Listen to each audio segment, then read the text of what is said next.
Hello, everyone. Welcome. Thank you for being here. We're going to get started in just about 30 seconds.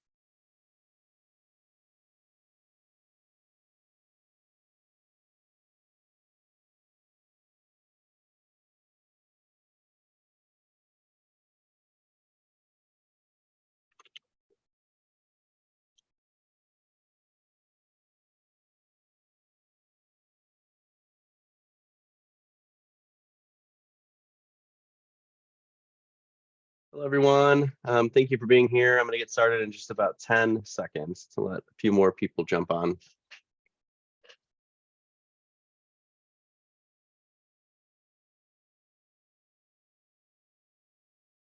Hi, Brunel. Hi, Seneca. Just a quick note, if you are trying to chat to everyone, make sure that you click to and change it from host and panelists to everyone. I'm just seeing some hellos privately to me and Chase, and that's fine too. So we are going to go ahead and get started. Good afternoon and welcome to the Indiana Youth Institute's webinar. Today, our webinar is Youth Mental Health and Substance Use, an overview. My name is Joshua Long. I'm the Senior Educational Content Manager at IYI. We are so glad that you've joined us for today's presentation, and we're grateful to have the chance to connect as a community of Indiana youth workers that remain committed to meeting the needs of our youth and children. Chase, if you could change the slide, please. For those who are not familiar with IYI or are new to IYI, our mission is to improve the lives of all Indiana children by strengthening and connecting the people, organizations, and communities that are focused on kids and youth. Listed here, you can see the values that drive the work that we do for Indiana youth. And before we begin, I'd like to share a few pointers that will help you engage in today's webinar. Chase, if you could change it, please. Thank you. For any technical support issues, please use the chat feature to send a message to Erin Whitcomb, IYI's registration manager. She is behind the scenes and ready to assist you. You can also use this feature to converse with the group as well. As far as today's PowerPoint, it will be sent in an email to everyone that's in attendance today so that you have access to that after the webinar. We highly encourage you to ask questions. Feel free to use the Q&A feature for any that you may have. As Chase is presenting, if you have a question, I will pop in, interrupt him, and ask that when appropriate. Also feel free to upvote great questions to the top so that we prioritize those. Later today, you will receive an email with a link to complete an evaluation of this webinar. Please take a few minutes to let us know your thoughts about today's presentation. And if you don't receive the evaluation email, check your junk email as it may have been directed there. Once you complete the evaluation, you will be redirected to your certificate of participation. So just to reiterate that, to get your certificate of participation, you have to fill out the survey that we send to you afterward. Like all of IYI's webinars, today's webinar will be posted on our website if you'd like to revisit a portion later or share the opportunity to listen in with partners. It is now my pleasure to introduce our speaker. Chase, if you want to turn it, I'm going to read your bio really quick. By day, Chase Gatton is the community director at the Willow Center, a mental health counseling and substance use treatment center in Brownsburg, Indiana. It's his privilege to manage their public relations, community organizing, creative media, prevention education, and business development efforts. By night, he's a partner, a dad, a musician, and a vintage fashion enthusiast. We look forward to today's presentation. So let's get started. Chase. Everybody, thanks so much for joining on. Man, there's darn near 100 of y'all. That's great. What an awesome turnout for a webinar, especially on such a relevant and important topic. So I'm going to essentially just dive right into learning objectives, kind of give you the roadmap, and then we'll get started on the content, all right? If at any time you have questions, I have no offense at being interrupted, so feel free to interrupt me. You can throw it in the Q&A, like Josh said. Well, you can upvote those if you have the same question as up here who's also attending. And I'll try and answer those throughout. But I'm going to do my best to get through the content in a way that's timely so that there's time to answer some questions at the end of the presentation as well. So let's rock and roll. Learning objectives today. Number one, I want to help you become more aware of the prevalence and data regarding youth substance use and mental health struggles. Number two, I want to help us all to discover the root causes of substance use and mental health struggles, including, but certainly not limited to, adverse childhood experiences and the social determinants of health. And three, we're going to gain some practical tools and recommendations that you can use in your daily work with your younger clients. because nobody likes a webinar that's just information, right? I mean, it's great, but it can be a little boring. Some of this information may not be new for you. Some of it might be a review. So I want to make sure you actually have something practical that you can start using right away when you're done today. So if you're ready and you're cool with that, let's do it. Let's start by adding some background foundational context. We need to define what even is mental health. What is this thing we're trying to talk about, we're sharing data about, we're trying to intervene in? And I think the best definition is sort of a categorical one. Mental health has a lot to do with our feelings and our emotions, has a lot to do with our decision making, our judgment, our sort of practical skill set. And mental health has a lot to do with our interpersonal relationships and the way that we interact with each other. So even when we're not talking about mental health, it's kind of talking about us, if you know what I'm saying. It's the thing behind all of the other things. So the fact that it's been sort of a taboo topic for so many years is a little bit silly, in my opinion, right? Because despite the fact that it comes with different areas and levels of sensitivity, depending on one's severity of struggle, it is something we are all participating in, and it's something that is behind a lot of what makes us a person, makes us a human being, right? Another really helpful model that I like to use to describe mental health is the spectrum model, okay? So all of us may experience trauma and stress, and that's what this sort of green oval represents. And within that trauma and stress that we experience, which we'll dive into in more specificity in a little while, we find ourselves on this spectrum of wellness to illness, okay? We're gonna find ourselves experiencing multiple points of that spectrum throughout our lives. And so it's not like there are just this category of people over here that are the mentally ill, and this category of people that are over here that are the mentally well. That's just not, that's not true. That's not what is actual real life. Right? What's real life is we're all on this spectrum, and we'll all experience times and seasons of illness and times and seasons of wellness, depending on that trauma, that stress, and the other factors that play a role in that. And the real kicker here is that all of us cope with that trauma and stress differently, right? Some of us might have some healthy coping skills. Some of us might have less healthy coping skills, but ultimately we're gonna cope, right? We have to cope. There's not a lot of choice. You can't just grit your teeth and bear it, because even that is a form of a coping skill, whether or not it's healthy. Let's dive a little bit deeper now, okay? What are some symptoms of mental health struggles?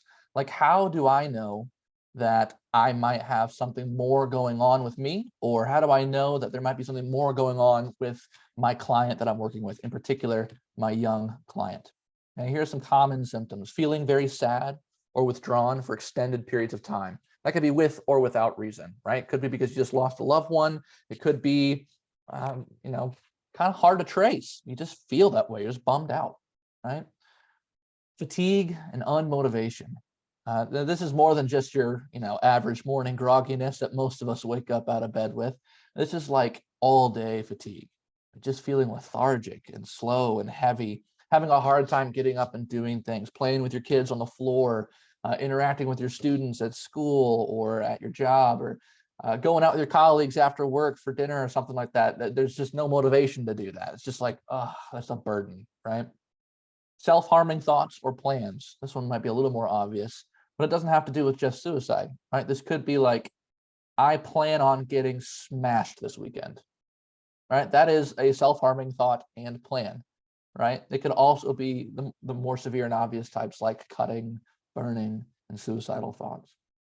Risk-taking behaviors, especially if those behaviors could potentially harm you or someone else, is definitely a symptom that there's something deeper and more difficult going on internally. Feelings of overwhelm and fear. Often this has like physical discomforts, that racing heartbeat, that feeling like your stomach's in your chest kind of thing, that overwhelming fear that just won't go away. Significant changes in eating habits and or weight, whether you're eating too much or not enough. Severe mood swings. You're feeling really stoked one day, really bummed out the next. This could even happen in the same day. Substance use, of course. Drastic changes in behavior or personality. Your friends or family members start noticing, hey, you don't really seem like yourself. Or if your client has suddenly developed a new characteristic that isn't really like them based on what you know about their case. Changing in sleeping habits, again, whether that's sleeping too much or not enough. Difficulty concentrating at school or work. It's hard to focus, especially for long periods of time, and get your work done on time. Intense worries, especially those worries that interfere with daily activities. All of those are common symptoms of mental health struggles. Now, if you have, like one of the most commonly diagnosed is just like seasonal depression, doesn't mean you're going to feel or experience every single one of these symptoms. You're not going to notice all 15 of these in a single client necessarily, right? It might be one or two, and that's still something to take note of and to take seriously, right? You still want to do your best to be aware of what's less than a normal wave of feeling or emotion. So what are some symptoms of substance use, right? That's one of those symptoms of a mental health struggle that we already saw. So you're starting to see that there's a connection between the two, but you might not always know that a substance use problem is just that, is becoming problematic. So I want to define that further for you, especially so that you can be aware of what might be happening with some of your the young people that you work with. Irritability or defensiveness is a common symptom of substance use. Paranoia, feeling like someone's coming after me, feeling that someone's always watching me. Sometimes it comes with a level of sort of internalized guilt or shame. That's really common, especially with cannabis use. Dishonesty and theft, in particular, if it's to purchase a substance or to get the money that you need to purchase a substance. Rationalizing or diversion. This sounds like, I don't have a problem, I'm fine. It's just a little bit of drinking on the weekends, right? I'm just a social drinker, or I only smoke with my friends, right? It's not a big deal. Isolation or intentional separation from loved ones. This is a really huge risk factor as well as it is a symptom, right? Putting barriers between you and the people you love or the people you know can be really, really problematic. And that oftentimes goes hand in hand with substance use. Mood swings shows up here again as a symptom of substance use. Promise making and breaking. This could sound like, this is the last drink I'm ever going to have, I promise. Right? Or that's the last party I'm going to that has Molly at it. I will not be going to any more parties like that. Right? But then it happens again and again. Missing important events, work, school, not making it to the kiddos' baseball game, or being chronically late by 15 to 30 minutes to an hour every single day to work or school, things that become habitual and problematic. Sleep problems, financial difficulties, because oftentimes a substance use problem is expensive, right? It's not free. All of these are symptoms of substance use. There's also some visual signs of substance use, in particular with young users, that I want to make sure you guys are aware of. Okay, if you see rolled dollar bills or rolled paper, oftentimes this can be used as a device either for inhaling or snorting a substance. Any type of foil, sometimes it'll have discoloration from being heated. There's oftentimes a sign that there might be some sort of substance use. Lighters, of course, any form of powder. This could be compact powder, this could be loose powder, and it doesn't have to be white, right? It could be any color. Different types of pills, especially if those are brightly colored pills, can be a sign of substance use. Spoons or dishes or bottle caps, oftentimes you'll see discoloration with those from the heating element as well. Bongs is an obvious one, right? Especially with cannabis use. Any sort of sharp. That doesn't have to be just a dermal needle like this. It could be other types of sharps as well. This is an example of like an LSD stamp. They look like little itty bitty postage stamps or stickers. Other things to be aware of, unusual odors. This could be like sweet, sour, putrid, smoky. Anything that's just like not quite ordinary is something you want to be aware of, especially if a substance is being heated. It can produce that type of smell. Bottles, cans, disposable cups, anything that could be linked with drinking. Vape pens or cartridges, which oftentimes look harmless, but you can put a lot of things in those cartridges, particularly when it comes to THC use. All of these would be examples.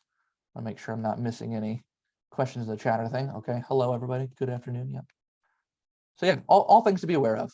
I want to take a little bit closer look at pills though, specifically, because pills are causing a lot more problems for both adults and young people in central Indiana than some of the other substances that you might be used to hearing about.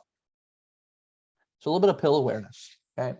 These photos that you see in front of you are all examples of prescription pills, whether those are actually prescribed by a doctor or those are purchased or manufactured and purchased illicitly. These are some of the most common types that you'll see used in a way that's harmful, okay? If you recognize any of these, you can drop the name of those in the chat. All right, some of them are obvious. Obviously, you can see Percocet has its name written right on it. right? Some of them are less obvious and just have numbers and letters. You're not really sure what that could be. Right? Some of them look like sweethearts, like that upper left-hand corner. But the fact of the matter is, regardless of what you think that substance is, what do you think that pill could be, it could be anything else, right? And that's what's causing a lot of problems when it comes to overdose death rates, right? Not everybody knows what they're purchasing or what they're using, especially if they're getting that substance illegally. Somebody notice Vicodin, Xanax. Yep, the blue bar is Xanax, Vicodin. You see the yellow pill there. Right, so commonly misused pills. Some of the names that they might go by: Percocet or Perks, Vicodin, Norco, hydrocodone, Xanax or Xanny, Molly, OxyContin, oxycodone or oxys for short, methadone, codeine, Demerol, Tramadol.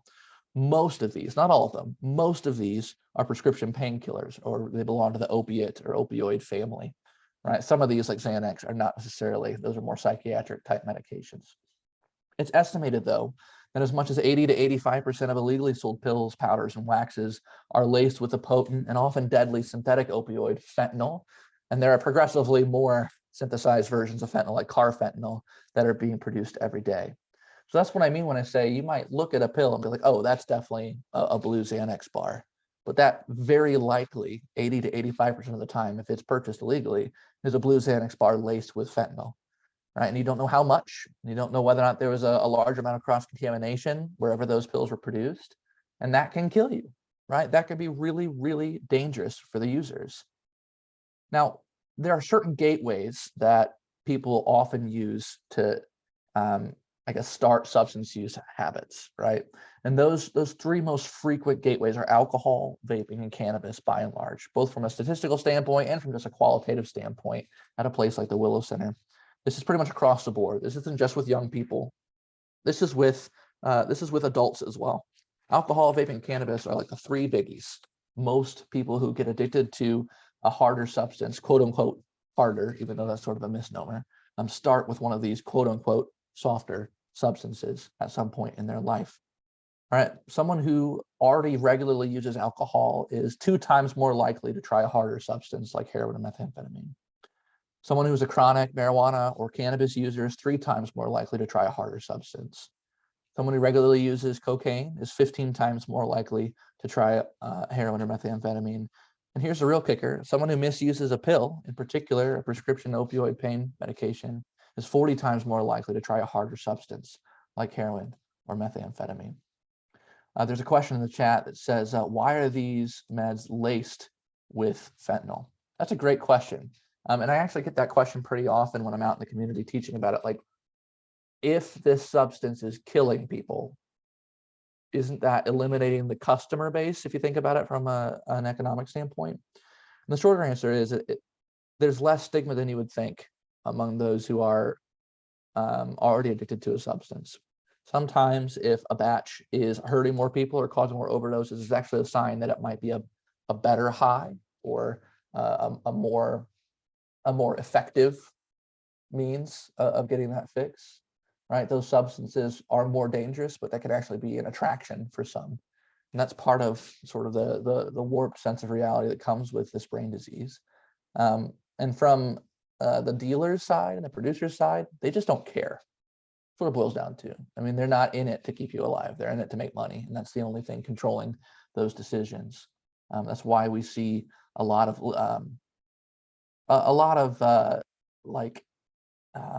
litigation coming through regarding those who do sell substances laced with fentanyls that lead to someone's death. And we also see a lot of like bill proposals at the State House right now related to increasing those charges. Just a quick follow-up. Why are these meds laced with fentanyl? Like, do you know the history behind that or why that happens? Yeah, more or less, it's just like what I was touching on there a moment ago. It's to increase the potency, right? The other reason is that fentanyl is incredibly cheap to produce. It's incredibly cheap to produce.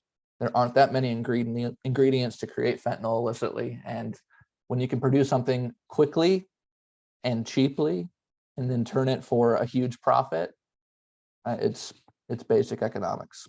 So that's the main reason. It has nothing to do with whether or not it's going to kill people. The dealers do not care. All right, let's go ahead and move on here. So how bad could it be if it's just a pill? It's bad enough to kill a person in a matter of minutes to hours. In particular, when it comes to opioids, right? These painkillers have an extremely high risk of overdose and an even higher risk of addiction because of the area of the brain that they interact in. It's areas associated with breathing, areas associated with heart rate, areas associated with emotion, areas associated with long-term memory formation. And we'll dive into some of that brain science here in just a moment. Biologically, opioid and opiate-based pills are basically identical to drugs like heroin and morphine. Okay, so just because it doesn't look like a powder or a syrup or a wax or something that you would inject, doesn't mean it's not dangerous. Okay, these substances directly affect the areas of the brain responsible for keeping you alive, right? Heartbeat and breathing. Just put it in perspective, it doesn't take very much fentanyl to kill a person. Okay, so on the left, you see an average dose of heroin, a dose that is like verging on lethality. And on the right, that like looks like a couple granules of salt over there. That's how much fentanyl it takes to be a lethal dose. So it doesn't take much as far as cross-contamination goes. Oftentimes, these pills will be heated, and then you can smoke or vape the vapors. You'll see crushing and snorting as a way to misuse these pills. Sometimes they're dissolved in water, depending on the agent that it might be mixed with, and you can chug it. And then, of course, the most common is just ingesting it orally, right? All right, so we got some awareness, but why? Why might kids be using substances, or why might they be struggling with their mental health? What's the reason behind this? Okay, let's dive into that why. I need to tell you a story, okay? So this story is a story about a pond. And this pond had some frogs in it, okay? And I'm gonna give you some context here. So there's a student at the University of Chicago, and he's studying biology, okay? And this student is working on sort of his first presentation for his senior year biology course. And it's an important one. It requires a lot of field observation and note-taking and theorizing, but he's not real sure where to start. And so he asked his professor, do you have any just like general ideas in the greater Chicagoland area? Like, what should I go look at? You know what I mean? Like, I'm not sure which area of biology I'm most interested in, but I really want to do a good job, discover something important here. So his professor says you should go down to the pond that's about a mile off campus. Okay, it's a pond that you see a lot of old guys will be fishing in, and a lot of families will take their kiddos in to dip their toes and skip rocks. That pond, okay? Go to that pond, and I want you to just observe the wildlife and see what you notice. And so the student goes that afternoon. He's excited. He's got his notepad ready, and he sees a bunch of frogs. Okay, there are a lot of frogs in this pond. We're talking like more than a few dozen. Okay, and he's taking whatever notes he can about the color of the frogs and how big they are, the size of the frogs, and how they're moving. And he's looking at the fish below the frogs, and he's looking at the moss and lily pads that the frogs are on. And he notices what the frogs are doing vocally, right? Most of the frogs are ribbiting, like a standard frog, ribbit, ribbit, ribbit, ribbit. But there's one frog that's doing something a little bit more peculiar. This frog is ribbiting backwards. Never seen that before, right? So this frog is going burr, to burr, to burr, to burr. I was like, that is the strangest thing I have ever seen. I'm going to make note of that. So he notes this backwards ribbiting frog and takes the notes back to his professor the next day. He's like, you're never going to guess what I saw. I found a frog that ribbits backwards. And professor was like, okay, interesting. Interesting. Why don't you go back in a week and tell me what else you notice about this backwards ribbiting frog. So the student goes back in a week, same pond, same several dozen frogs.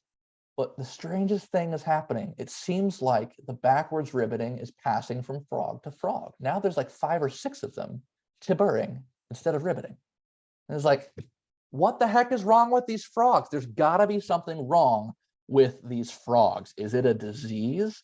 Like, is there something wrong with their brains? Maybe it's the type of frog they are. What's going on with these frogs to make them ribbit backwards? And why are there more of them doing it? Did I just not notice it the first time?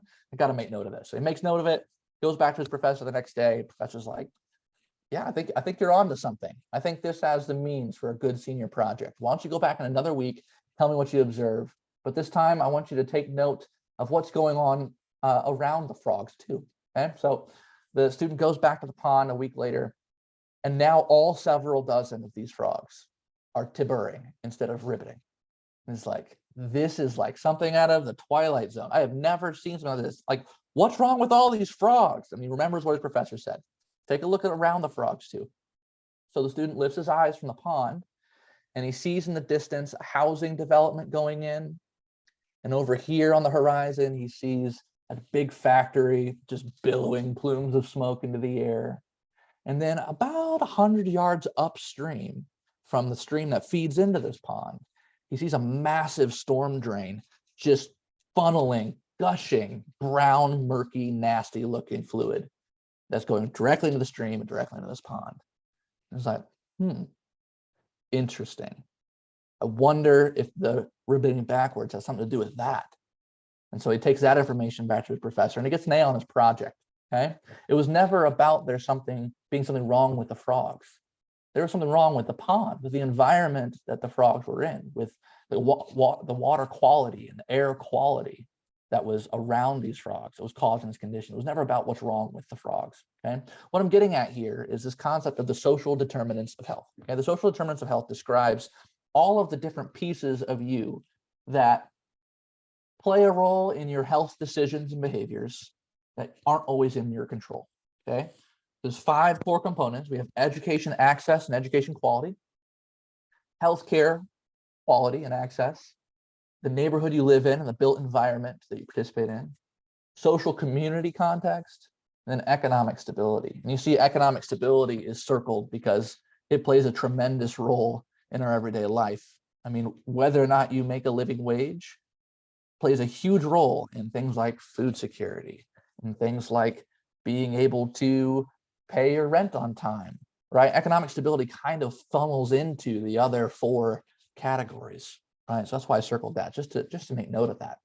All of these elements play a role in your health outcomes and in the young people that you work with and their health outcomes as well, whether or not they're in control of those things, right? And oftentimes these are really big systems that a lot of other more powerful people and more well-financed people have control of that we will never have control of, that are directly affecting our health and mental health outcomes.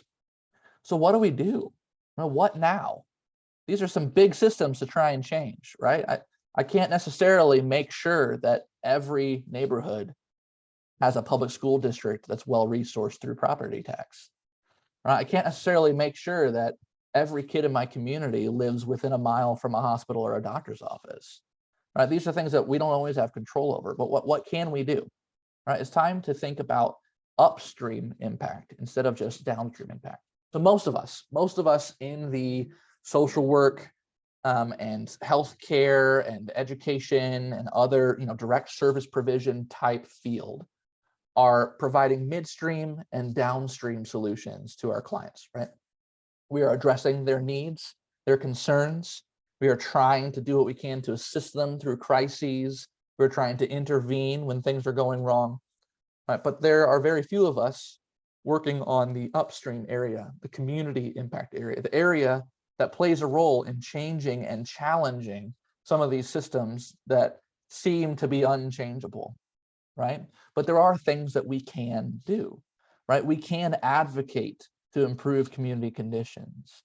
We can think about things like public transportation as a mental health intervention, right? We can think about laws and policies and regulations that are directly influencing whether or not someone gets what they deserve and need when they need it from a care or from a treatment standpoint, right? It's just a matter of thinking more upstream and educating those who are in control of some of those upstream powers, right? Whether that is policymakers in local municipalities or in state municipalities, whether that is administration level employees and leaders at school districts and big businesses and healthcare entities, right? There are a lot of people with a lot of power that just need some education, right? And that's something that we can make a difference in and can end up affecting these social determinants of health in a positive way, okay?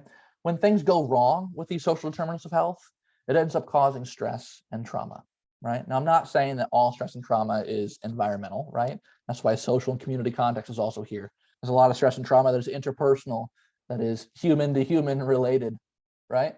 But I want to outline some of these for you. These are pulled directly from the 90s Adverse Childhood Experiences study There's the ACEs study for short that was done by the CDC and Kaiser Permanente. If you're not familiar, I'd be happy to go into a little more detail for that. You can let us know in the Q&A if that's something that you haven't heard before.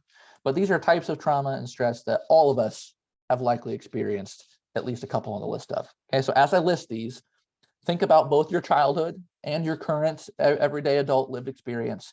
See how many you tick off, okay? Divorce or other family conflict, whether that was witnessing your parents or caregivers go through a divorce, or experiencing one yourself, or having frequent conflict with siblings, etc.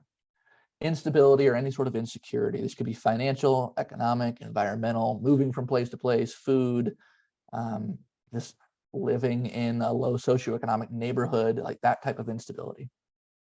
Changing schools or jobs. Oftentimes that comes with a changing community as well as workload and work-life balance stress, right? The obvious form of trauma here would be abuse of any kind, sexual, physical, emotional, or spiritual abuse. Experiencing grief or loss, which well over 2 million of us in the United States experienced the past 2 years, losing someone in the pandemic. Experiencing bullying of any kind. This causes a lot of interpersonal or relational stress. It could also qualify from an adult perspective like harassment. Having a parent or caregiver or partner or other family member, for that matter, who suffers from a substance use disorder or experiences symptoms of mental illness regularly. Having a family member who's involved with incarceration or any type of criminal activity. Violent incidents of any kind. Okay, this could be something as simple as a fight, something as life-changing as a major car accident or a natural disaster or your house burning down. And then, of course, experiencing racism or discrimination of any kind is a daily form of trauma and stress. Okay? So you might be counting to yourself like, oh, shoot, I've experienced a lot of these in my life, right? 4, 5, 6, maybe more. Most of us have at least experienced one from a statistical standpoint. And the fact of the matter is, when you experience trauma or stress, it directly affects your brain and your body. Okay, so let's dive into that. When you experience anything that your brain might perceive as dangerous or as harmful or as hurtful emotionally, it triggers what's called the fight, flight, or freeze response. Anybody remember fight, flight, or freeze from, like Psych 101 back in high school or college? Okay, your brain triggers this. It's one of the deepest areas of the brain, which I'll show you on a graph in just a minute. It triggers this response to help protect you, to help get you away from that danger or that feeling of hurt. And so some of us will prepare to fight back against whatever that danger is. Some of us will prepare to run away, escape, fly, okay? Whether that is physically getting out of that situation or whether that is going inside to escape, right? And some of us, especially those of us who are less physically able, like kids, or those that might have a physical disability, oftentimes we see a deer in the headlights type response, right? Freezing. If I just don't react, maybe the trauma will stop, right? All of us experience one of these 3 responses to trauma. And it feels inside like your heart rate increasing. It feels like getting that kind of cold, clammy sweat thing happening.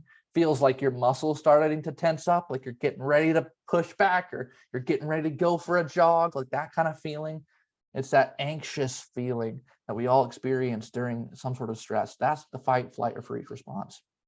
But when you experience this every day, it can become problematic for you. Okay, so the area of your brain that's triggering this fight, flight, or freeze response is called the amygdala. Okay, and it becomes really, really overreactive during trauma or seasons of stress. But there are also some other areas of the brain that become underactive, okay, including the thinking center, sort of that prefrontal cortex where you do decision making and skills and judgment, the self-regulation center where your left brain talks to your right brain and you kind of manage some of those internal processes of your body, right? The interoception center, and then of course the memory center, which is also called the hippocampus.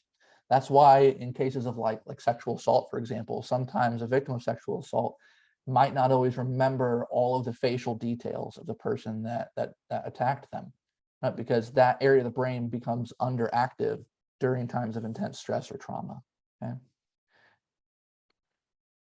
And ultimately, we're going to cope with that somehow, right?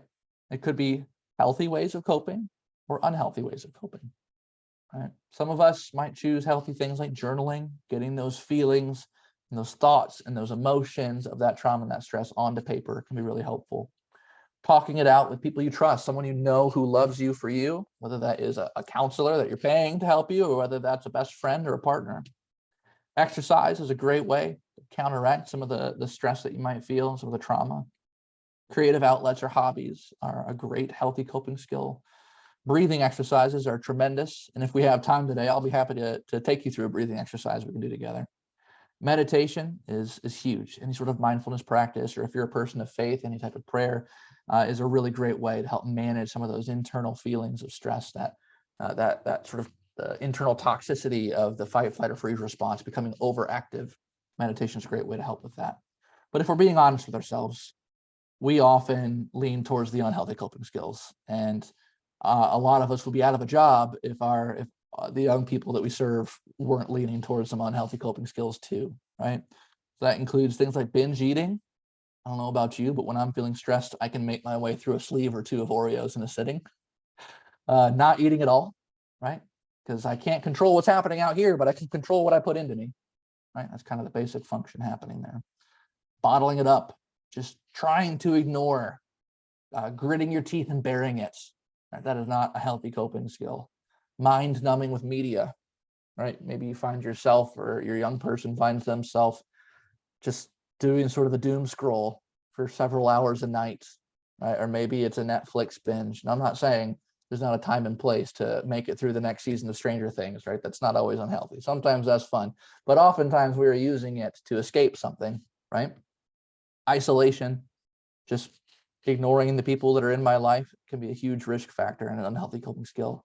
And then, of course, what we're talking a little more detail today is substance use, which includes drinking, smoking, vaping, pills, and more. Is an unhealthy coping skill. All substances, both legal and illegal, trigger a release of the neurotransmitter chemical dopamine in the brain. And this causes the sensation of pleasure for a person, okay? So the reason why substance use so often becomes a major problem, especially for young people whose brains are still developing, is because it is triggering a massive sort of artificial release of dopamine that the brain and the body might not be used to. And dopamine works against some of those stress hormones, things like cortisol and adrenaline, which are the pieces of neurotransmitter that are causing those feelings of anxiety and that increased heart rate and that cold, clammy sweat and that tenseness. That's all related to cortisol and adrenaline. But dopamine helps counteract that feeling. And so getting more dopamine, it's going to help me feel less stressed. But doing it in a manufactured way through substance use doesn't help. It obviously hurts. Okay. And here's the tricky thing about substance use, is that the area of the brain that it most directly affects is right there, the amygdala and the hippocampus, which, if you remember just a moment ago, that's the fear center, that's the emotion center, that's the memory center, right? So the same center that is responsible for feelings of stress and trauma is the center that a substance affects. Right? So there is a direct link between stress, trauma, and using a substance to help myself feel better or escape that stress or trauma. When you take a drug or a drink of alcohol, it triggers that release in such a way that it's like a flood. It's like an overwhelming response to the system that the system in your brain and body doesn't necessarily have prepared like presets for, right? And that causes an intense pleasure and then a memory associated with that pleasure, right? But the thing about that pleasure is that it needs a stimulus, right? That stimulus could be as simple as a high five from your buddy, or intimacy with a loved one, or getting an A on the test, or a promotion at work, right? Those are sort of like normal stimuli for less like manageable dopamine releases. But when you use a substance to manufacture it, that stimuli triggers way more than you're prepared for, and that can cause problems. And ultimately, when your body and your brain get used to having that much dopamine released at once, you need increasing amounts of that stimuli to trigger the same release, okay? This is where we get into what's called the substance use or addiction cycle. You have the stressor, you have that first use or misuse, that first drink, that first joint, that first pill, whatever it is, and you start building a reliance upon it. My brain starts to rely upon that specific stimuli to help me feel better, to help release that dopamine in a way that counteracts the stress hormones. Right? Ultimately, that leads to tolerance, meaning I need more of a substance than I did before. One beer becomes 3, or beer turns to liquor, or one joint becomes 3 joints, or one dab become like a week becomes dabbing every day, or one pill becomes 2 or 3 pills in the setting, right? And that's what leads to dependence or a substance use disorder or addiction. And what's happening in the brain is sort of a hijacking situation, okay? The drug or alcohol that is being used as that stimulus for the dopamine release becomes more important to the brain than any other pieces of survival stimuli like food, water, sleep, social interaction.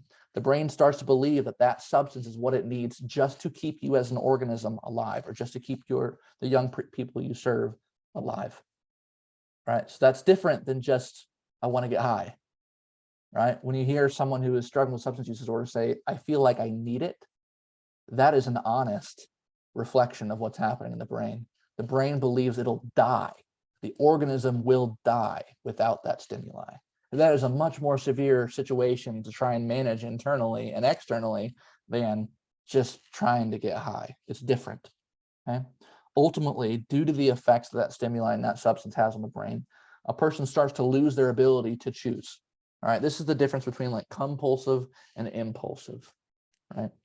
An impulse, a single bad decision, right? That's different than a regular, habitual, medical, biological, and mental compulsion to use a substance because I need it to survive, right? That's different.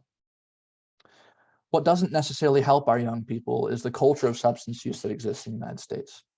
Obviously, there's a lot of glorification and in particular, like a downplaying of the negative symptoms and behavior associated with it. This shows up in popular music. There's a sort of an interpersonal reputational component. We see a lot of social media interaction when it comes especially to dealing, right? Like there are so many dealers using things like Snapchat and Instagram to get customers, right? And that's problematic, right? Because you can do a lot without getting monitored necessarily. There's different tiers of social acceptability. I hinted at this earlier in the presentation, but we call things like cannabis and alcohol like soft substances, and it's legal. Well, cannabis is not yet in Indiana, but alcohol is legal and cannabis is legal in a lot of other places already. Then we have these quote unquote harder substances that have more stigma and taboos attached to them, like heroin and meth. And that's just kind of a false narrative, right? Like your brain doesn't care what substance it gets addicted to, right? Addiction works the same way in the brain, regardless of what the stimuli is. Oftentimes, you'll find young people getting into codependent or co-using relationships where the only thing holding these two people together is use, right? And that can be a really unhealthy culture. Getting help is often associated with weakness. There's some stigma attached to that, reaching out for help when I need it. And of course, there's these just general societal demands. You got to keep going, work more, be successful, get straight A's, hide your pain, push through it, right? That is toxic to students and to young people. There is an unwritten expectation of perfection, whether or not we would necessarily want to admit it. And that comes both from inside the home, from parents and caregivers, as well as inside school settings and work settings, right? And that is adding to the culture of substance use.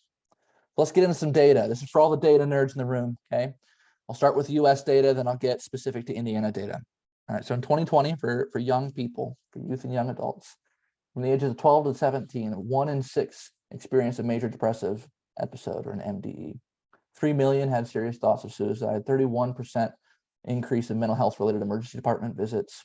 1 in 3 between 18 and 25 experienced like a diagnosable mental illness that can include depression, anxiety, bipolar, etc.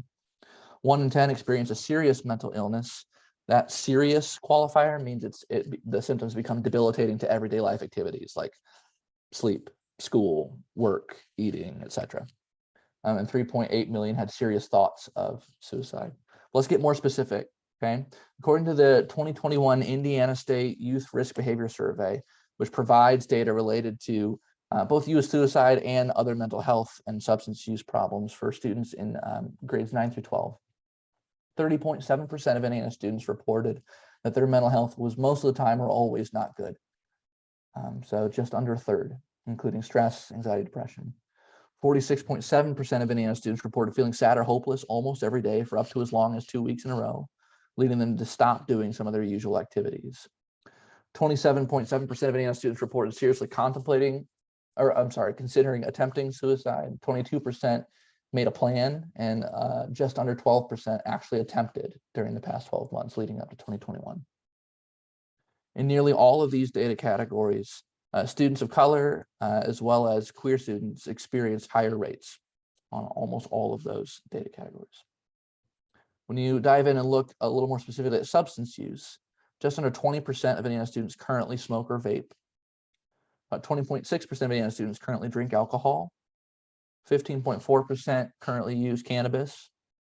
17% have used a pill not prescribed to them by a doctor or differently than prescribed, or like changing the method of use, like storing it or smoking it. And again, in nearly all of these categories, any students of a minoritized identity experienced higher rates. What I want you to pay attention to is that there's 80 to 85% of Indiana students that are not using.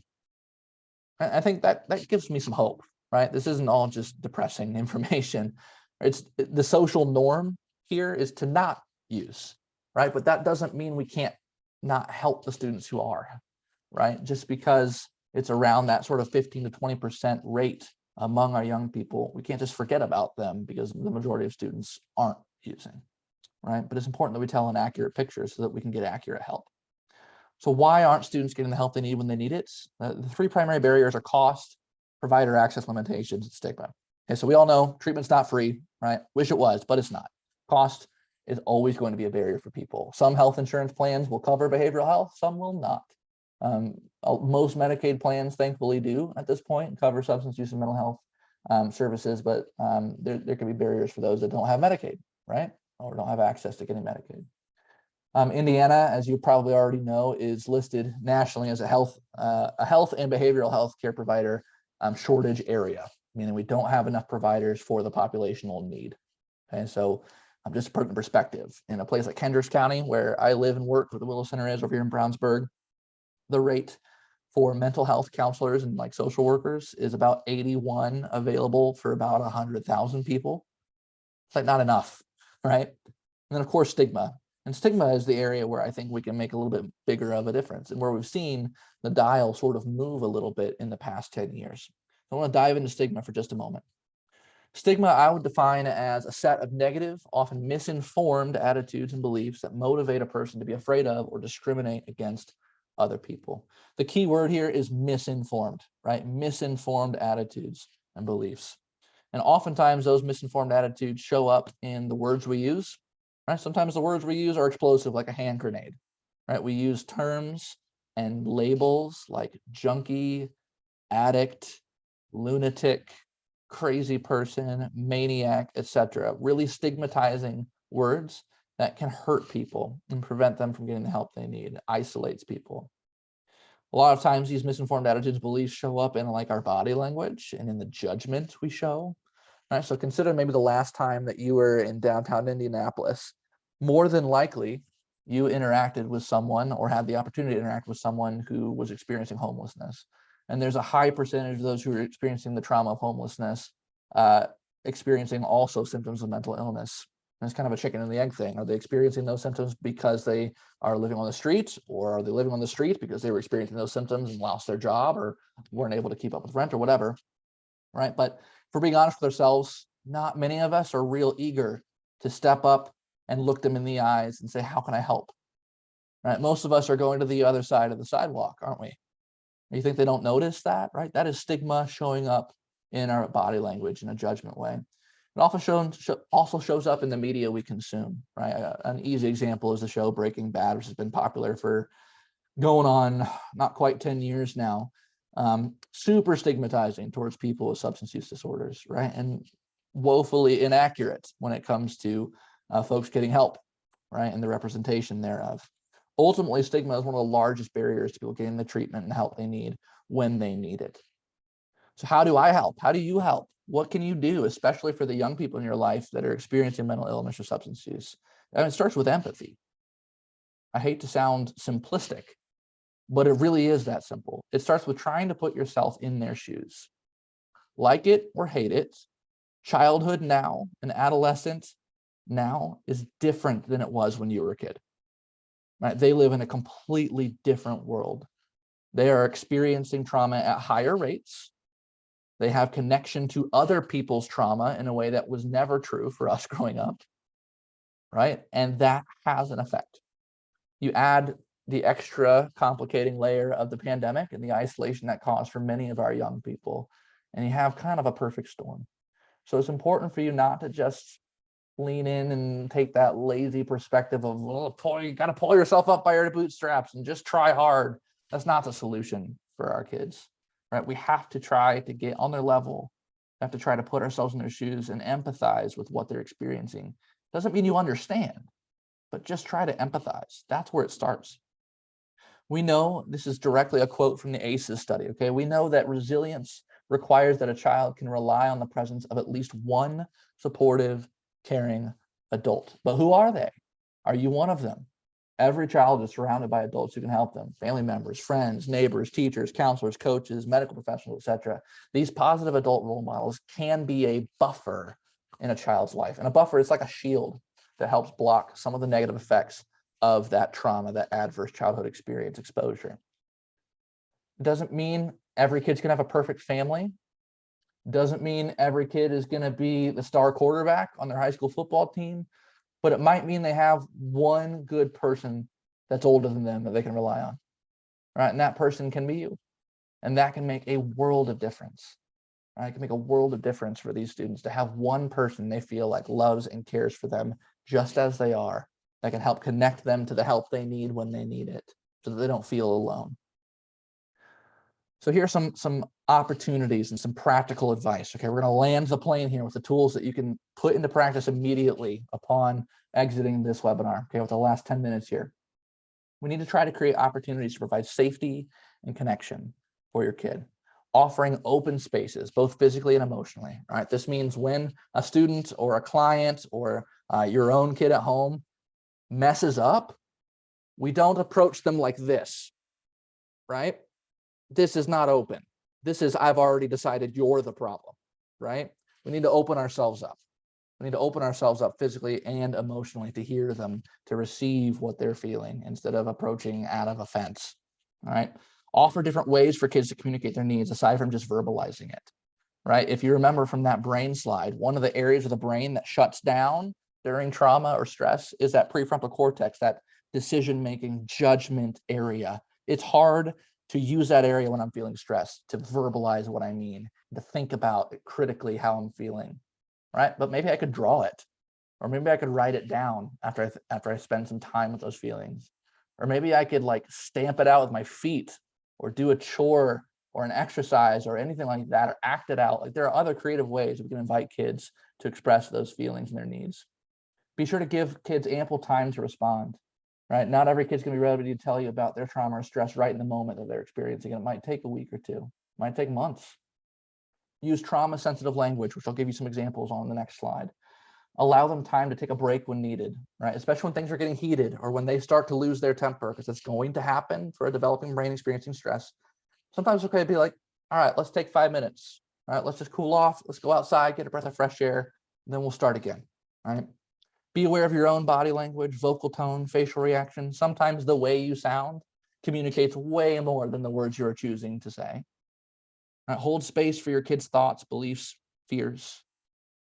Talk about risks versus reward.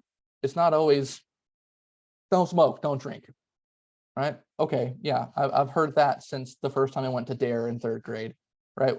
What might be helpful is helping me think about how might smoking or drinking affect my spot on a team, or how might it affect my relationship with my boyfriend or girlfriend or significant other, or how might it affect the way I'm able to work through this hard project that's coming up, right? Risks versus rewards is oftentimes a little bit more easy to understand than just don't do it, right? Avoid absolutes, like if I catch you with this again, then blank, or I'm going to kick you out of the house if I ever catch wind of you doing this or whatever, right? Absolutes don't help. It just don't help. All right, be aware of your own trauma history and how it affects your reactions to things. You might have triggers, and those triggers can be really powerful, right? This kid that you're working with or your own kid might remind you of you or the trauma that you experienced. Be aware of that. Make sure that you're taking care of yourself before you're trying to help a young person. It's important to offer kids choices, either this or this, right? either continue using or let's go to therapy. Either this or that, right? Giving some agency and autonomy can help bring that brain out of a stress response and back into reality. All right, respect your kids' boundaries. If they're not ready to speak, they're not ready to speak, and that's okay, right? Or if they'd rather speak to someone who's not you, but someone you know is still trustworthy and loving and helpful, got to be okay with that. Sometimes we have to swallow our pride. We might not be the best fit for that kid. Hold space for their emotions, offer your support regularly, of course. The words, "I'm here to help," are really helpful, right? Get on their level instead of towering over them. Sometimes this means sitting on the floor together, not standing while they sit and looking down on them. And don't ever, ever, ever corner a kid in a closed space.